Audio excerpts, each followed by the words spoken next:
नमस्कार। कुंभ के बारे में ऐसे इंटरेस्टिंग फैक्ट जो शायद आपको नहीं मालूम है, और अगर मालूम है तो फिर से भी सुन लीजिए तो आपकी याददाश्त एक बार दुरुस्त हो जाएगी कि हर 12 साल पर ही कुंभ क्यों लगता है। इस बार जो प्रयागराज में कुंभ के दौरान जो तस्वीरें सामने आ रही हैं वो भी मैं आपको इस वक्त दिखा रहा हूं कि किस तरह से तस्वीरें यहां पर आ रही हैं। ये कुंभ है जहां पर जगह जगह से देश के अलग अलग हिस्सों से साधु संत बड़ी संख्या में पहुंच रहे हैं, और यह माना जाता है कि कुंभ में जब स्नान कर लिया जाए तो फिर मोक्ष की प्राप्ति होती है। लेकिन हर 12 साल में ही यह स्थिति क्यों बनती है, क्यों आता है कुंभ, और इस बार का कुंभ पिछले बार के कुंभ मेले से अलग क्यों है। इस बार जो प्रयागराज में जो मैनेजमेंट है वो आप देख रहे हैं कि किस तरीके से मैनेज की गई हैं चीजें, किस तरीके का मैनेजमेंट है, कैसे वहां पर सुरक्षा कर्मियों की तैनाती की गई है।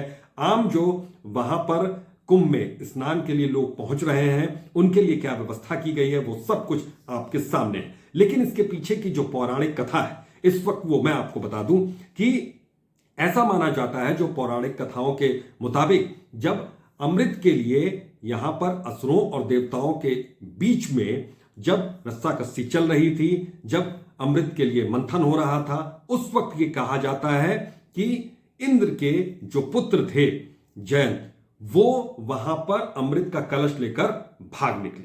उनको पूरे 12 दिन लगे स्वर्ग पहुंचने में, और ऐसा भी कहा जाता है कि मनुष्यों का एक साल देवताओं के एक दिन के बराबर, यानी कि 12 वर्ष यहां पर पूरे होते हैं।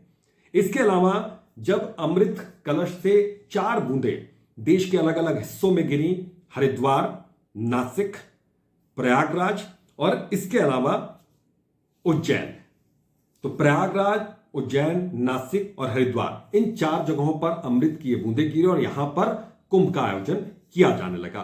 तो हर साल कुंभ होता है कि हर 6 साल पे होता है, हर 12 साल पे होता है, या फिर 144 साल बाद कुंभ का आयोजन किया जाता है। उसको कुछ इस तरीके से समझाते हैं। अर्ध कुंभ होता है जो हर 6-6 साल के बाद इन जगहों पर किया जाता है।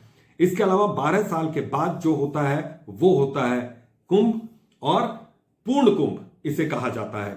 इसके अलावा जो महाकुंभ होता है वो होता है 144 साल बाद। तो इस बार जो आयोजन हो रहा है वो महाकुंभ का आयोजन हो रहा है, और बहुत ज्यादा महत्वपूर्ण हो जाता है कुंभ में स्नान करना, क्योंकि यह माना जाता है, ऐसी धार्मिक मान्यताएं हैं कि कुंभ में स्नान करने से मोक्ष की प्राप्ति होगी। यही वजह है कि बड़ी संख्या में श्रद्धालु यहां पर पहुंचना शुरू हो गए हैं, और किस तरीके से उनके रुकने की, उनके ठहरने की, उनके स्नान की व्यवस्थाएं यहां पर की गई हैं वो सारी भी तस्वीरें आपके सामने समय समय पर आती रही हैं, आ रही हैं। अलग अलग सोशल मीडिया के जो मंच है वहां पर भी वो तस्वीरें आपको दिख रही हैं। लेकिन उम्मीद करता हूं कि कुंभ के पीछे की जो पौराणिक कथाएं हैं वो आपको समझ में आ गई, और कुंभ का आयोजन क्यों किया जाता है और उससे क्या फायदा है और कुंभ मेले में जाने के क्या लाभ हैं